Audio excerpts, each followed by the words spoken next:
All right, today we're going to jump right into a really incredible short story by Raymond Carver called Cathedral.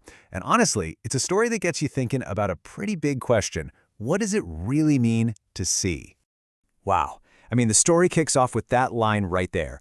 His being blind bothered me. It's so blunt, so honest. And right away, we are plunged directly into the mind of our narrator. And what a mind it is. He's judgmental, he's uncomfortable, and you can just tell his entire perspective is incredibly limited. This isn't some passing thought, it's a deep-seated prejudice that basically colors his whole world. And that right there is the huge paradox we're going to explore today. You've got this guy who can physically see just fine, but in all the ways that matter, he's totally blind. He's just completely closed off emotionally, spiritually. He can't see what his wife is feeling, he's not open to new things, and he has zero real human connection. It's wild. Okay, so let's look at the narrator's world before his guest, Robert, shows up. We need to understand just how small and closed off his little bubble really is. It's a world that's built entirely on assumptions, not on any kind of real experience. So where does he even get these ideas? Well, it's not from actually knowing anyone who's blind. Nope. He gets it all from the movies.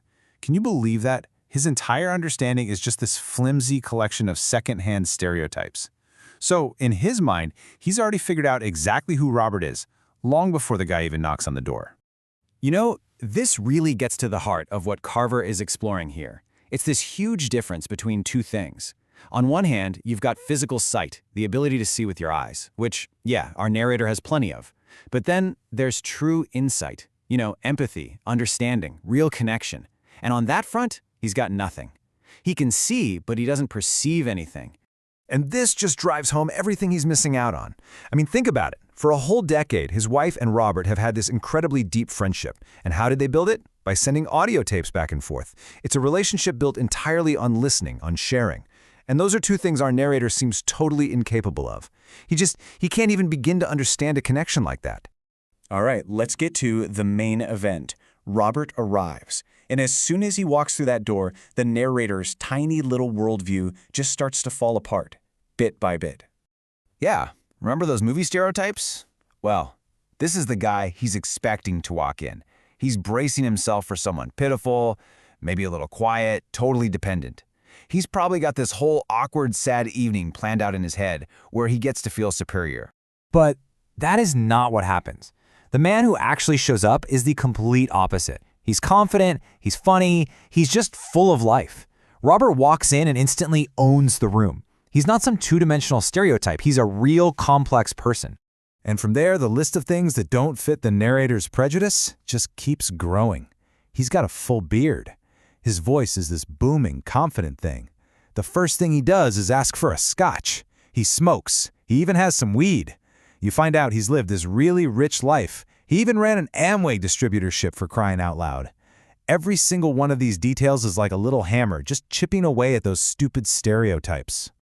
So all of this builds and builds until we get to the absolute climax of the story. And it all happens after a long night of drinking and talking, when a late-night TV show, of all things, sets the stage for this absolutely mind-blowing moment of connection. So picture this. They're watching a show about cathedrals, and Robert, who is always curious, asks the narrator, "Hey, describe one to me." And it's such a simple question, right? But the narrator just can't do it. He's totally stumped. His words just fail him. The one thing he has, his sight, the very thing that made him feel superior, turns out to be completely useless for sharing this experience.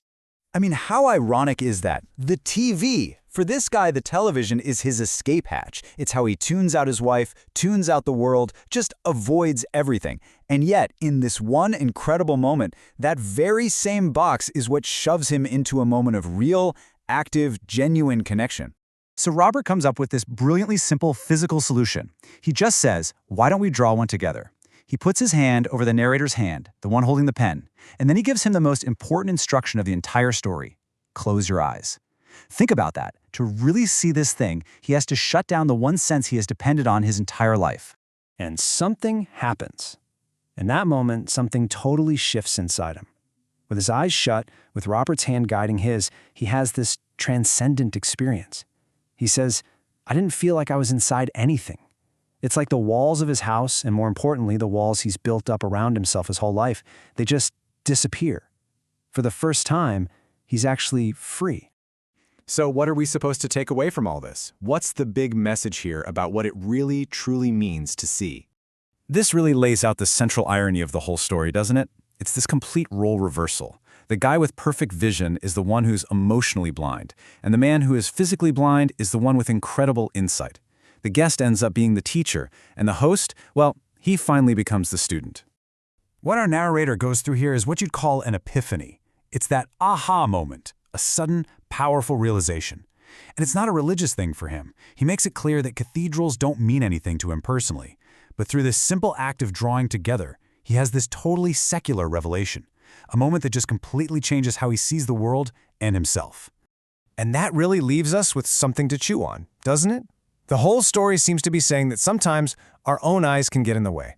Our sight can make us lazy, it can make us judgmental, and it can stop us from making a real connection with someone.